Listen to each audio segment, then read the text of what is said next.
नमस्कार। सर्वधर्म TV channel में आपका स्वागत है। आप देख रहे हैं ना, ये पिचकारी, ये रंग, ये ओढ़नी, होली आ गई। ऋतुराज बसंत आपका स्वागत है, होली आपका स्वागत है। इस प्रकार से ऋतुराज बसंत के आने से सब कुछ खिल जाता है, फूल खिल जाते हैं, चारों तरफ से लहलहाती हुई खेती, चारों तरफ से उमंग उत्साह, वृक्षों में नई नई कोपले, आम वृक्ष में नई नई कोपले, चारों तरफ से उत्साह आनंद का माहौल होता है। ऐसे में और वो होली आनंदित कर देती है जीवन को।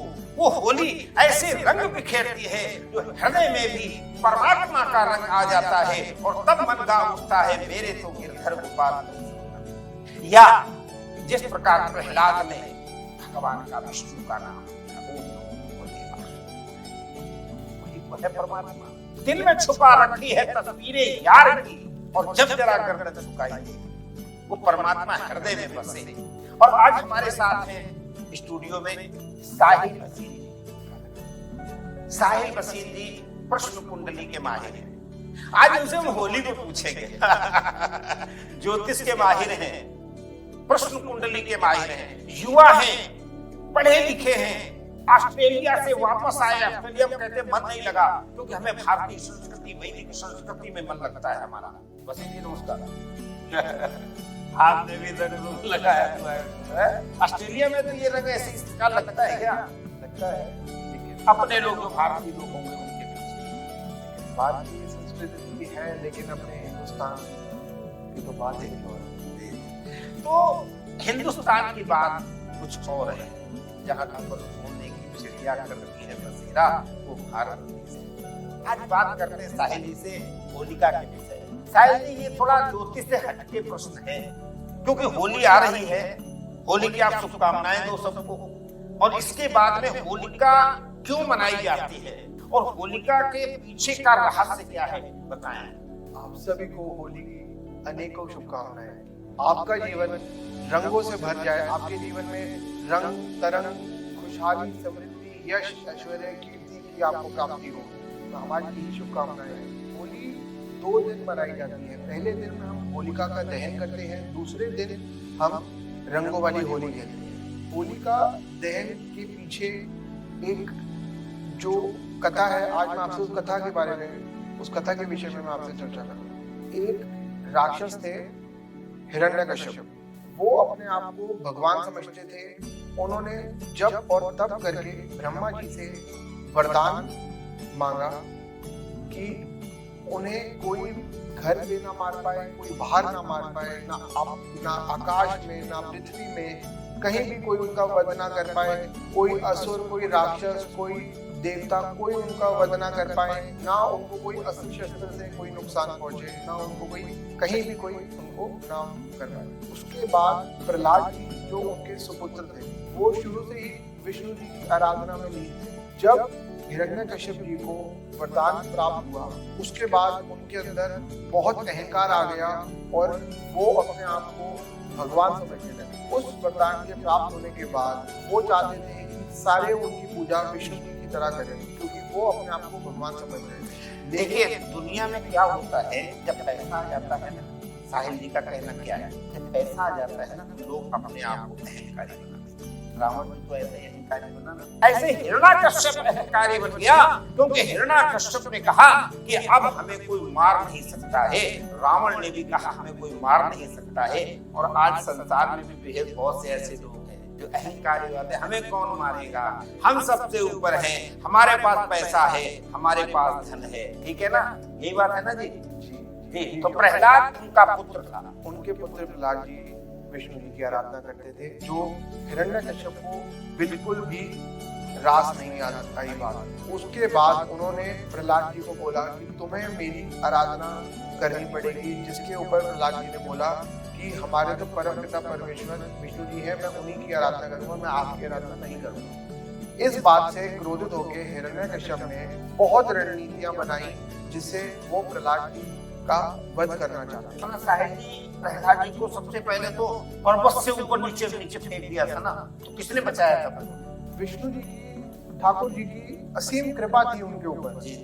उनका आशीर्वाद, उनकी दया दृष्टि, कृपा इतना था कि उन्होंने जितनी बारी पहले रस्सी से बांध के उनको काफी उन्होंने काफी अत्याचार किए प्रहलाद जी पे, लेकिन कोई भी चीज असर नहीं। पहाड़ से भी गिराया, पहाड़ से गिराया, यहाँ तक कि उनको जहरीले सांपों के बीच में छोड़ दिया, हाथी के पैर के नीचे भी निचलवाया।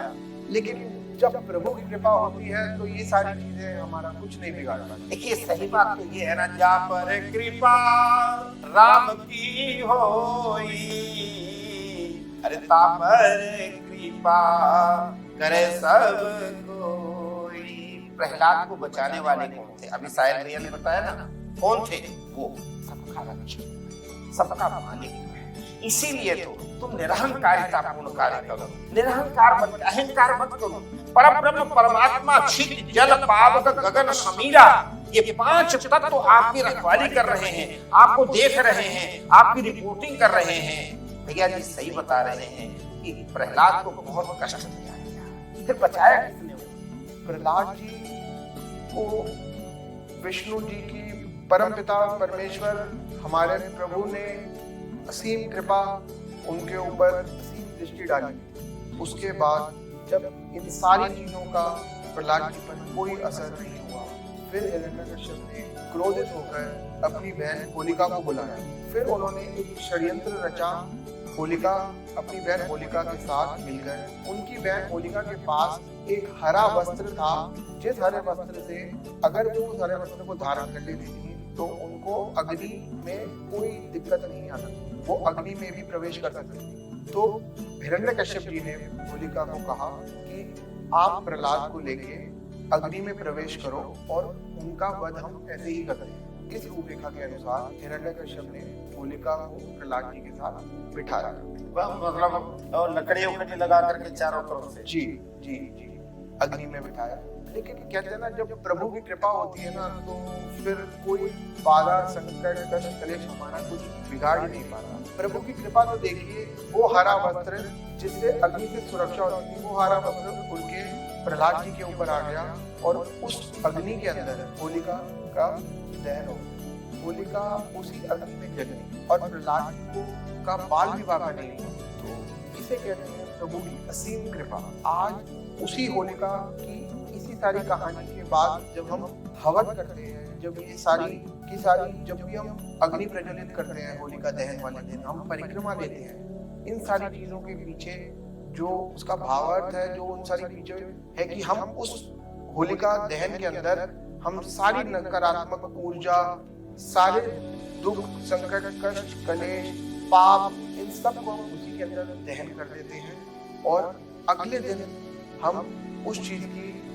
बधाइयां देते हैं और रंग बिरंगों वाली होली खेलते हैं शुभकामनाओं के तौर पर। कहना है कि जब रात को होली जलती है, मंत्रोच्चारण होता है, फिर गेहूं की बाल लेकर के उसको गेहूं की बाल दिखाते हैं, चने की बाल लेकर के, वो इसलिए कि हमारे खेत पक गए हैं उसको, और तो उसमें पाप सब समाप्त होते हैं जी। उसमें सारी पाप संकट कष्ट कलेश दुख दरिद्रता सारी समापन होता है, ये उसकी परिक्रमा करने से। और जैसे हम हवन के अंदर आहुति डालते हैं तो उससे हमारे को आहुतियां जब डालते हैं हम हवन के अंदर तो उससे प्रभु प्रसन्न होते हैं। वैसे ही होलिका दहन वाले दिन, जिस दिन रात को जब हम होलिका दहन करते हैं, उसमें हम जितनी भी सारी की सारी चीजें जो है उन सबसे जब हम करते हैं पूजा विधि विधान से, तो उनसे सारे तरीके के दुख संकट कष्ट कलेश हमारे कट जाते हैं। और मैंने सुना है कि वहाँ की अग्नि ला करके ही अपने घर का चूल्हा जलाते हैं, ये भी होता है जी। मान्यताएं तो काफी हैं, बाकी जो जिसका जितना मन माने उनको उतना ही करना चाहिए। तो इस प्रकार से आपने देखा होलिका दहन का कारण क्या, मूल कारण प्रहलाद बच गया, होलिका जल गई, अहंकार समाप्त हो जाता है, निरहंकारिता बच जाती है। क्यों? क्योंकि प्रहलाद परमात्मा, और वो प्रहलाद जिसका पद, जिसके पिता का पद हिरण्यकश्यप का पद भगवान ऋषि न अंदर थे न बाहर थे, देहली के ऊपर थे न ऊपर थे न नीचे थे, जंघाओं पर बैठे हुए थे।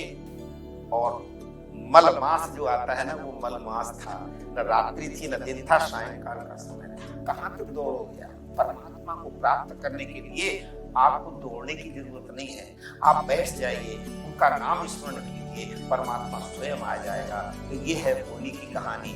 आप लोगों को भी होली मंगलमय हो और वो रंग जो चढ़े तो केवल यही चढ़े, ओम नमो भगवते वासुदेवाय का मंत्र जब हो। यही बात है ना जी। होली के शुभ अवसर पर मैं आप सभी से यह अनुरोध करूंगा कि ठाकुर जी लड्डू गोपाल जी जो है हमारे, बहुत लोगों ने अपने घरों में लड्डू गोपाल जी रखे हुए हैं, उनकी आराधना करते हैं। होली के दिन लड्डू गोपाल जी के साथ आप होली खेलें, और जब ठाकुर जी की असीम कृपा होती है ना, तो फिर कोई बाधा, कोई क्रूर ग्रह, सारी चीजें अनुकूल हो जाती हैं। धन्यवाद, नमस्कार, होली मंगलमय हो।